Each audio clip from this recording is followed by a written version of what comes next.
build in.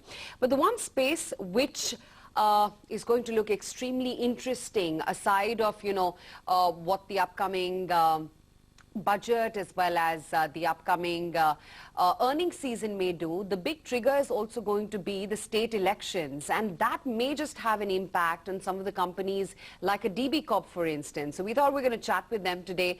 The regional elections are sure to boost ad revenue growth. Analysts, in fact, are expecting the Q3 results to be a little volatile because they're also likely to see an impact from demonetization. So welcome on board Mr. Girish Agarwaal, Non-Executive Director at DB Corp. He joins us in the show right now. Mr. Agarwal, it's a pleasure speaking to you. Good morning, firstly.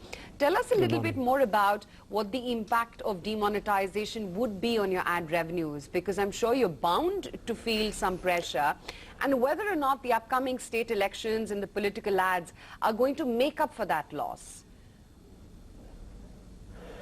So the October month was a fantastic month, but November, because of demonetization, we all got into the negative.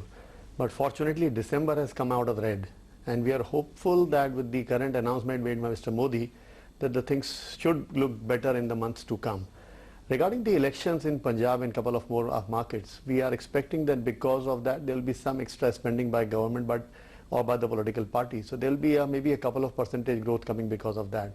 But I think the most concern what we have is that most of the advertising categories like two-wheelers, automobiles, even the mobile handsets and all, they have been really badly impacted by this demonetization. I think it's more of the fear psychosis which is playing in people's mind, that they don't want to really spend money. So everybody is trying to hold on to their savings or whatever cash they have. So that's impacting the sales and in turn impacting the advertising also. That's a relevant point that you're making, and we being in the same media space, we can understand that pain point. So tell us a little bit more about what sort of calculations have you made? Is Q3 likely to be a very volatile one? What is the quantum of hit that you're likely to take on your ad revenues at the end of the quarter? I think with the overall number, we should be almost managing to sail through just above the red line. Girish, good morning, of course, from Bombay as well. Just wondering, I mean, is there a historical correlation that people can draw that when it is time for big bang state elections, and God knows this is arguably the biggest bang for the last couple of years, is there a historical correlation of how much and how quickly do ad revenues go up for companies such as yours? I mean, for the media space in large, and maybe for a company such as yours? Frankly speaking, the state elections or the national election doesn't really give a major impact to the advertising now, because whatever little percentage of the political advertising you get, that much you get hit because of the other routine government spends. Because of the election code of conduct, the government is not allowed to spend any more money in the newspapers or any advertising as such.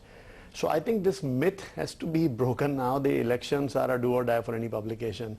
For example, a UP election or a Punjab election would give what, some 2, 3, 4% growth in that particular market for us. Nothing much.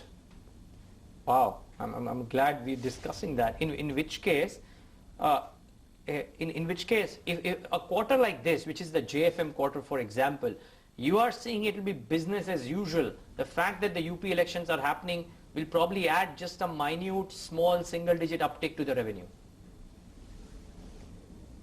See, why I'm saying so, because we believe that after the announcement of Mr. Modi, the market started looking slightly positive and the things are going back to normal. So if that happens, then the January, February, March, we will have that benefit coming back.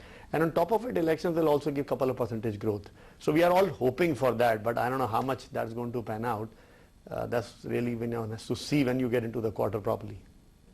Now, we may talk about the impact of demonetization, which is negative, but if I look at the bright side is that agrarian economy is picking up, monsoons have been strong, tractor sales are picking up. So do you think things would improve and normalize for a regional newspaper maybe after a quarter, if not one quarter, certainly after 2 quarters? See what happened in India, most of the purchase is not need based. It's just that I want to buy something, I'm deciding to buy about it. And this whole fear psychosis about my money is not coming back to me, I'm not allowed to withdraw that kind of money and all that, or even 2000 notes would have tomorrow something happens to them. So all these kind of rumors, all these kinds of negative information in the market is making people hold back. It's not that suddenly their money have lost. Nobody has lost money. But it's just the fear psychosis. They are saying that no, I want to postpone my purchase for a while. That's what really impacting the sales and advertising. Can you give me a flavor of your circulation? We ourselves represent a media company and we understand that circulations are not very strong, but for regional publications, it's a completely different kettle of fish. In fact, you'll be surprised to know that not only for regional publications, but even for some markets and English publication also, as per the ABC latest report, there has been almost 5% CAGR over last 8 years. So in India, the circulations are growing for all the newspaper year on year, and that too with the increase in the cover price. So for example, if you take case in point for Bhaskar, our cover price has grown by almost 12% year on year from last 5 years. So, and also the circulation has grown up by almost 6% CAGR. So circulation is continuing growing because of the penetration, because newspapers are not reaching out to particular markets or particular geography, which we all are making an effort to do that. So circulation, I'm very confident that this is further going to grow going forward also. What about your digital reach though? Just wanted to understand that, Mr. Agarwal. How has it panned out in the last 2 months, and have you seen some more subscriptions to your digital platforms in the wake of demonetization, and have ad revenues become a little bit? So in demonetization scenario, there's no impact on digitalization. The digitalization, there's no almost at 80 million unique visitors now overall, all our websites. So number is growing, and advertising is growing at a steady pace, around 20, 25, 30% growth happening on that platform. But I think the most interesting in digitalization is that I'm able to reach out to the newer geography, which I was not doing it earlier. So for example, if my paper is not coming out of Bombay, but I can still reach out to people in Bombay, or they can reach out to me on the digital platform. That's helping us.